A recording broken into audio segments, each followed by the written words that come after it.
الرحمن الرحيم. صباح الخير على الجميع. النهاردة 24 فبراير 2024، يعني خلاص داخلين على أول 3 إن شاء الله. بنقول النبات لما بياخد احتياجه من التغذية السليمة الصحيحة بيظهر فواته الصحيح. دي شجرة مانجا دافع للتزهير خلاص، ومعانا الأخت جودي هتشرح لنا دلوقتي ازاي نعرف اللي طالع ده اهو هل ده تزهير ولا هيطلع نمو خضري. اهو البرعم الحديث ده اللي شايفه ده اللي طالع اهو، ازاي نعرف هل ده تزهير؟ يعني ده اللي هيطلع عندي اهو في ميعاده الطبيعي، هل ده تزهير ولا نمو خضري؟ المدبب بيبقى ايه يا جودي؟ مانجا. ايوه، بيطلع ايه؟ ورق ولا بيطلع شمراخ زهري؟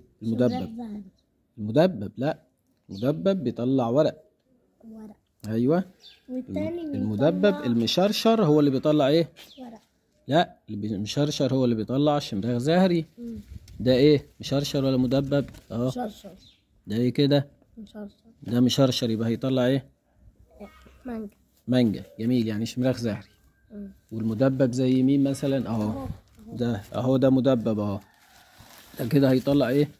ورق.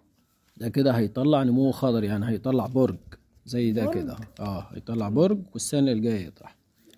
تمام، يبقى المدبب كده النمو الحديث في المانجا في الأطراف. المدبب اللي هو زي ده كده اهو هيطلع ايه؟ ورق.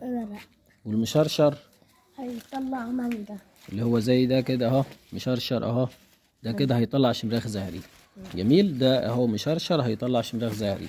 ده كده اهو مشرشر اهو هيطلع ايه؟ شمراخ زهري. كده بخطوة بسيطة وبمعلومة بسيطة نعرف المانجا اللي عندي او التزهير اللي هيطلع عندي هل هو هيطلع نمو خضري، يعني هيطلع برج السنة دي والسنة اللي جاية يطرح معايا، ولا هيطلع شمراخ زهري هيبقى عندي تزهير الموسم. وبنأكد دايما على التغذية يا جماعة، التغذية هي أساس الكائن الحي.